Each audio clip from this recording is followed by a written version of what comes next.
जय श्री राधे कृष्ण। आप सभी का आपके अपने YouTube channel BK Mishra present में बहुत बहुत स्वागत है। आइए आज आप सब जानेंगे वर्ष 2025 पौष पुत्रदा एकादशी का व्रत कब धारण किया जा रहा है।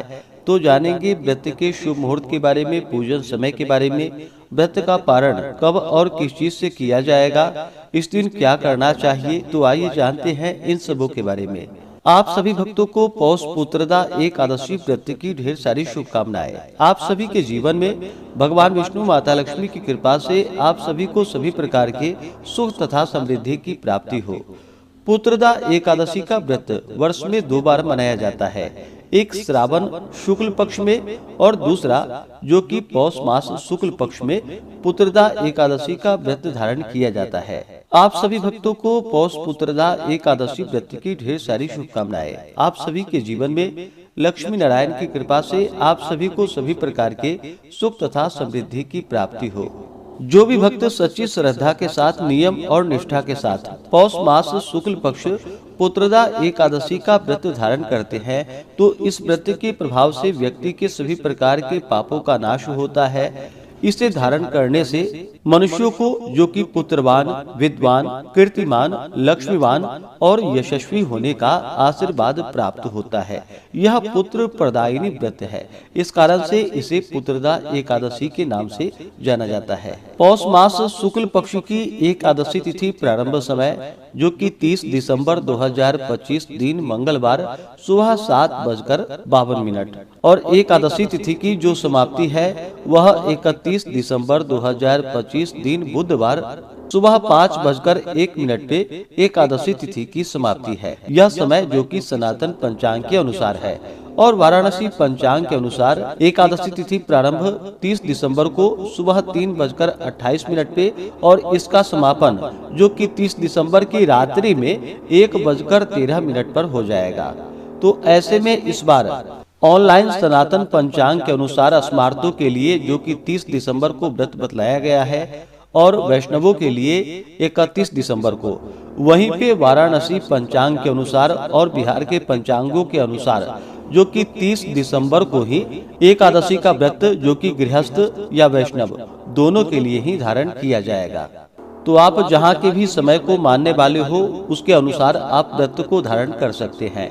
व्रत पारण के लिए कहा गया है व्रत का पारण हरिवासर समाप्त होने के बाद और द्वादशी तिथि में ही करनी चाहिए।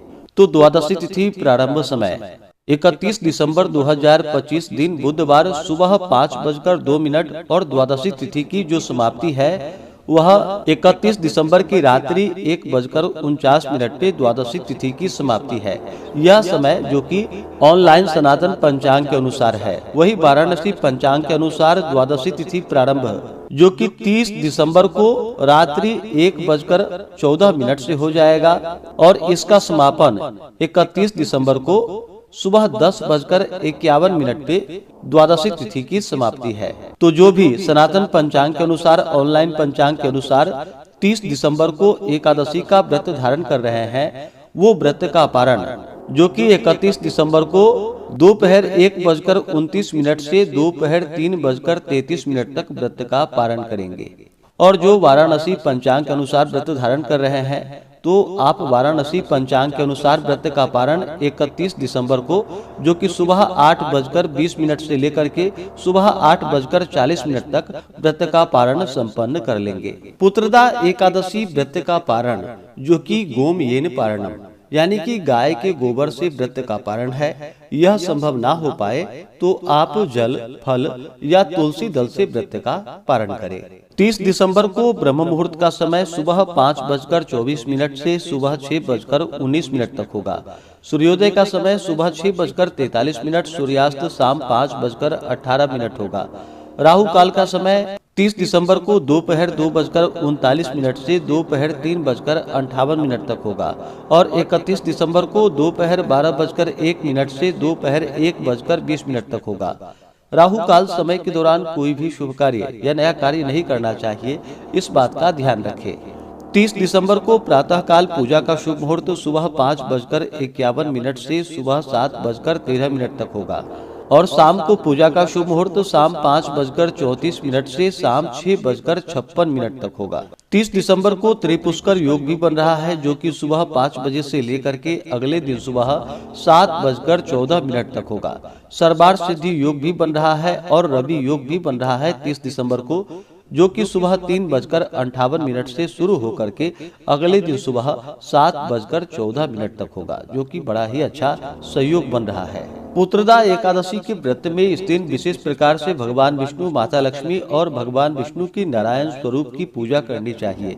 इस दिन भगवान का खास करके जो कि गंध पुष्प धूप दीप आदि से पूजन करे और इस दिन खास ध्यान रखे जिस गाय का बछड़ा हो उसी गाय के दूध से इस दिन भगवान की प्रतिमा को स्नान करवाना चाहिए और उसे प्रसाद के रूप में ग्रहण भी करना चाहिए। यह अवश्य ही कार्य को करना चाहिए। यह अनंत फलदायी माना गया है। इस दिन भगवान का पूरे विधि विधान के साथ गंध पुष्प धूप दीप आदि से पूजन करे, अनेक प्रकार के नैवेद्य आदि का भोग लगाए, जल से आचमनी करवाए, मुख शुद्धि के लिए पान पत्र सुपारी लौंग इलायची के साथ में अर्पित करे, द्रव्य दक्षिणा चढ़ाएं और फिर पुत्रदा एकादशी व्रत का कथा श्रवण करे, पुरुष सूक्त विष्णु सहस्त्र नाम आदि का पाठ या श्रवण करे, भगवान विष्णु के अष्टोत्तर चालीसा आदि का पाठ या श्रवण करे, तो यह अनंत फलदायी माना गया है।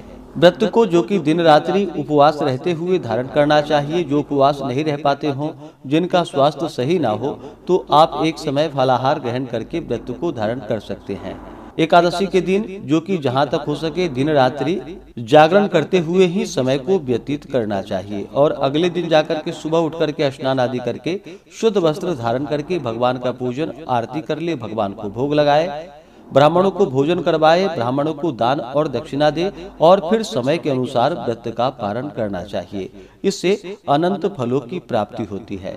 व्यक्ति की सभी प्रकार के पापों का नाश होता है। भगवान की कृपा से मनुष्य को जो कि पुत्रवान, विद्वान, कीर्तिमान, लक्ष्मीवान और यशस्वीवान होने का आशीर्वाद प्राप्त होता है तथा संतान इच्छुक भक्तों को संतान लाभ की प्राप्ति होती है। व्यक्ति को व्रत के दौरान शुद्ध और सात्विकता का पालन करना चाहिए। किसी के ऊपर क्रोध नहीं करनी चाहिए। अपने मन में किसी के प्रति ईर्ष्या या द्वेष का भाव नहीं लाना चाहिए। पूर्ण निष्ठा भक्ति भाव के साथ भगवान का पूजन कथा श्रवण आदि का कार्य करे तो यह अनंत फलदायी होता है।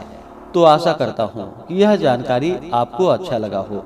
इसी प्रकार से ज्ञानवर्धक जानकारियाँ प्राप्त करते रहने के लिए, व्रत पूजा के बारे में जानने के लिए, कथा को सुनने के लिए चैनल पे अगर आप पहली बार आए हैं तो चैनल को लाल बटन दबा करके सब्सक्राइब करें, साथ में बेल आइकन घंटी को दबाएं ताकि आने वाली वीडियो का नोटिफिकेशन आपको समय से मिलता रहे। वीडियो को लाइक करें, शेयर करें, सुखी रहें और स्वस्थ रहें। जय श्री राधे कृष्ण। धन्यवाद।